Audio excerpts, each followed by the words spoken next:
Hey guys, Effie here. Today I'm going to show you how I made this card using our new Winter Chickadee stamp set and also our basic stripes background stamp.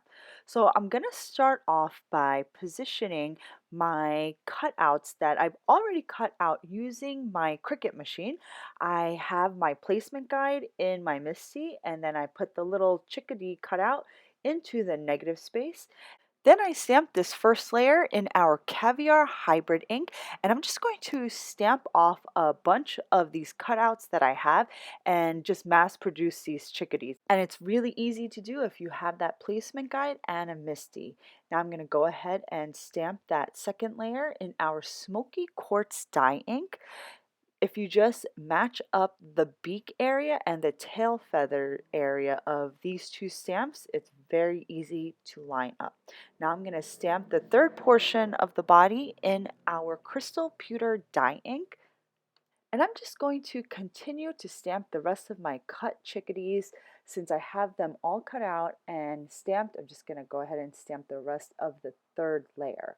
Once I'm done stamping this third layer of the body, I'm going to stamp the feet just using an acrylic block with our Caviar hybrid ink. It's very easy to stamp freehand these two layers, the feet and this warm portion of the chickadee's body. Next, I'm going to show you how I layered up the berry branch stamps in the same Winter Chickadee stamp set. So I have the cut pieces all cut out with my Cricut, and then I just place the cut piece inside the negative space in the placement guide, and then I stamp that first layer of the branch in our warm hazelnut dye ink.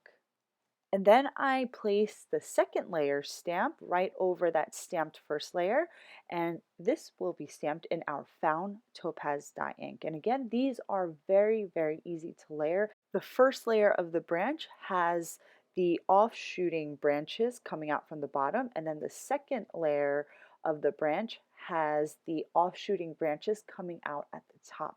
Next, I'm going to stamp the berries, and the berries also have two layers. For that first solid layer, I double stamped this in our red Sangria hybrid ink to get some good and bright coverage.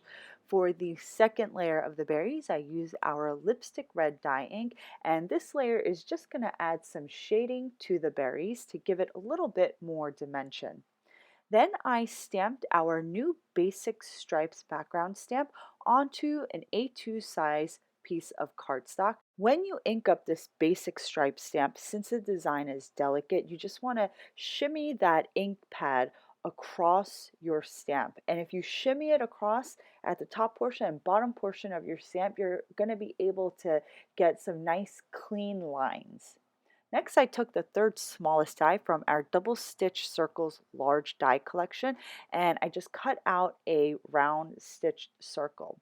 Then I started positioning my elements onto that striped background. Once I was happy with the placement, I stamped the sentiment from our Winter Chickadee set onto that round circle die cut, and then I started popping up all of my elements.